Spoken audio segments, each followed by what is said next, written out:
Assalamualaikum warahmatullahi wabarakatuh, sahabat media peradaban Islam. Alhamdulillah, tak terasa ya kita kembali dipertemukan dengan bulan yang penuh berkah, bulan Ramadan. Bulan yang selalu kita nanti-nantikan, bulan yang menghadirkan limpahan rahmat, ampunan, dan juga kesempatan buat kita memperbaiki diri. Nah, pada kesempatan kali ini, mari kita sama-sama masuk ke pembahasan tentang Tarhib Ramadan. Gimana sih caranya menyambut Ramadan dengan hati yang siap, ilmu yang cukup, dan semangat yang membara. Pernah nggak kita mikir, kenapa sih rasa gembira menyambut Ramadan itu rasanya beda istimewa banget? Ternyata, di baliknya ada rahasia dan pelajaran dari kemenangan di masa lalu. Apa tujuan akhir dari semua ini, dan gimana caranya Al-Quran bisa jadi peta kita? Yuk kita bedah bareng-bareng. Oke, ini dia peta perjalanan kita. Kita akan mulai dari memahami apa itu seni menyambut Ramadan.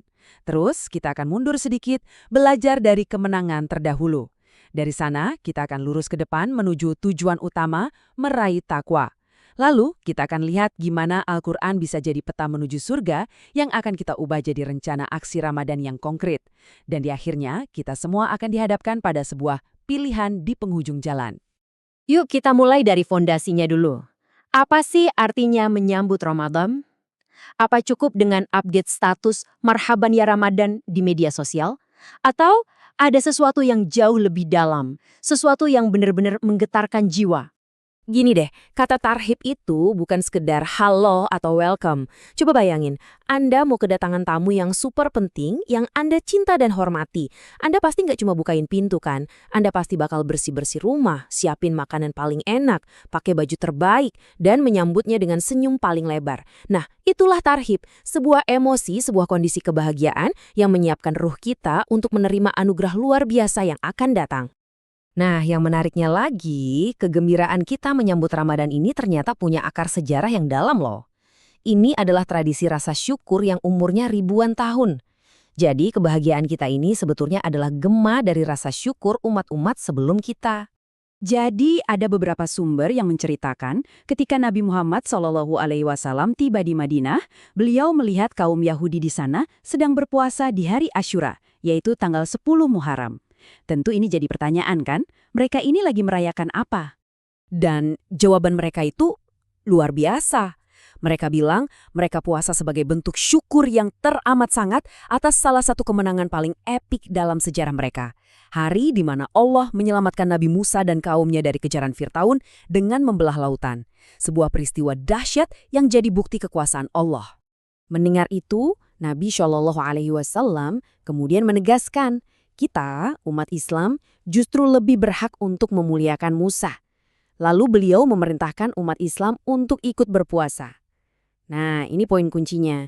Kalau kemenangan di masa lalu saja dirayakan dengan puasa dan syukur sebesar itu, coba bayangkan, sebesar apa seharusnya kegembiraan kita menyambut datangnya Ramadan. Bulan di mana pintu ampunan dan rahmat Allah dibuka selebar-lebarnya untuk kita. Oke, semua rasa gembira, semua persiapan, semua tarhib, ini harus punya muara, harus punya tujuan. Ini bukan cuma festival tahunan. Jadi perjalanan spiritual selama sebulan ini mau membawa kita kemana sih? Mari kita lihat destinasi utamanya. Ayat ini tuh lugas, jelas, dan langsung ke intinya. Perjalanan sebulan penuh kita menahan lapar dan dahaga itu bukan soal diet. Ini adalah sebuah bootcamp spiritual, sebuah training center yang dirancang khusus oleh Allah untuk menaikkan level kita menjadi pribadi yang bertakwa. Takwa itu kesadaran penuh akan kehadiran Allah yang membuat kita jadi hati-hati dalam setiap kata dan perbuatan. Perkataan Imam Ibnu Rajab ini indah sekali. Ini menjelaskan semuanya. Kegembiraan kita saat tarhib Ramadan itu adalah respons alami dari jiwa kita. Karena kita tahu Allah sedang membuka lebar-lebar gerbang surganya. Dan takwa itulah kunci untuk bisa masuk lewat gerbang itu. Jadi Ramadan itu undangannya, takwa itu kuncinya. Sip. Tujuannya takwa, gerbangnya surga. Pertanyaannya, gimana caranya kita sampai ke sana? Di persimpangan hidup, kita harus belok kanan atau kiri? Alhamdulillah, kita nggak dibiarkan jalan dalam gelap. Allah kasih kita peta, bahkan GPS-nya sekalian. Ramadan adalah syahrul Quran, bulannya Al-Quran. Inilah GPS ilahi kita. Ini adalah jawaban langsung dari doa yang kita ulang minimal 17 kali sehari. Ihdinas siratal mustaqim. Ya Allah, tunjukilah kami jalan yang lurus. Di bulan Ramadan ini, Allah seakan-akan menjawab, kamu minta petunjuk, Ini aku turunkan Al-Quran sebagai petunjuk. Di surah Al-Baqarah, Allah ngejelasin fungsi Al-Quran ini dalam 3 level yang keren banget. Pertama, sebagai hudan linnas, petunjuk umum buat semua orang. Kedua, sebagai bayinat. Dia nggak cuma ngasih arah, tapi juga ngasih penjelasan yang super jelas, lengkap dengan rambu-rambunya.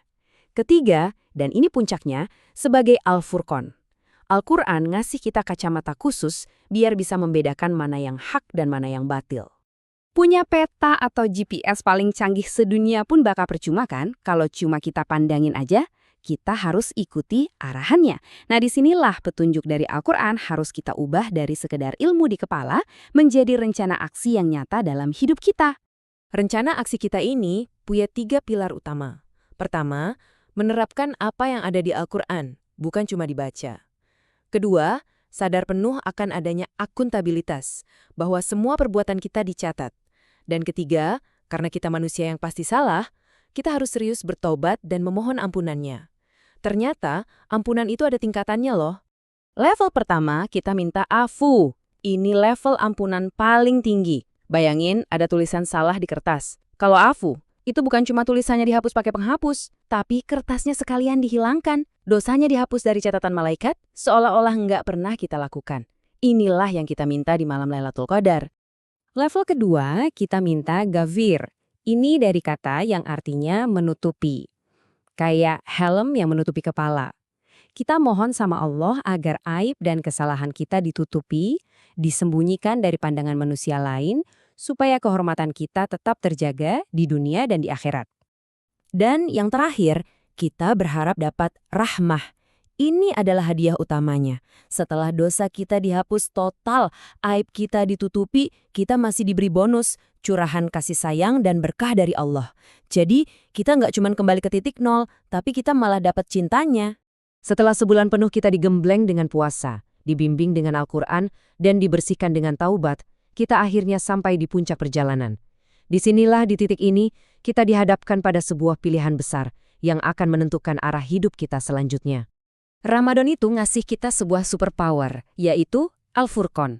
Kemampuan untuk melihat segalanya dengan sangat jernih.